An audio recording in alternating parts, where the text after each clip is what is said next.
woman.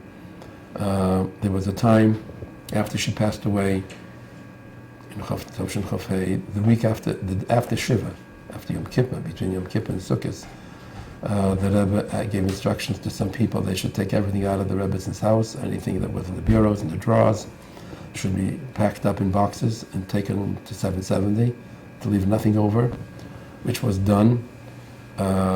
Months after that, I was in the room where her belongings were put, and I noticed there was a carton there that was open with letters and papers of sorts.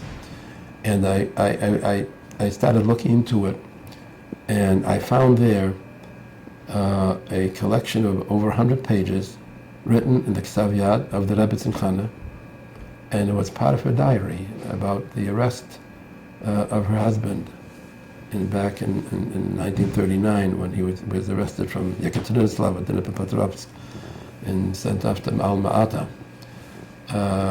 It was in handwriting, and I remember it started Li Shraibani, Li Bas Shraibani, and I started reading it, and I thought, I wonder if the Rebbe ever saw this, because I would have thought that he would have taken it and kept it in his room. So I brought it into the Rebbe at the first opportunity, and he looked at it, he put it down on his desk, and we went on to talk about something else. It seems that Mechshash was right, the Rebbe had not seen it, and subsequent to that, the quarterly Anshe Chabad magazine, the Yiddish Haim, had excerpts from that the Rebbe gave to Nissen Gordon. He used to write and used to be a writer in the Morgen Journal, in the Tag Morgen Journal, and it was recently printed in Kuntreisim and with an English translation, and probably will come out in the form of a book or a booklet in the near future.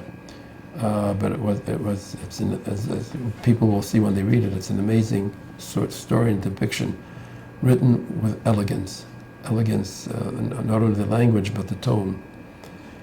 It comes through to the reader. I mean, when you realize the difficulties they had, that the Rebbe spoke of so many times, and we heard from Chassidim, the very, very torture that it was to her and her husband, to have nobody to talk to discuss learning, and no books to look into, to learn, and no paper to write on his thoughts. It was a very agonizing number of years. It was a real gullus. And she describes it in that diary, which is just extraordinary.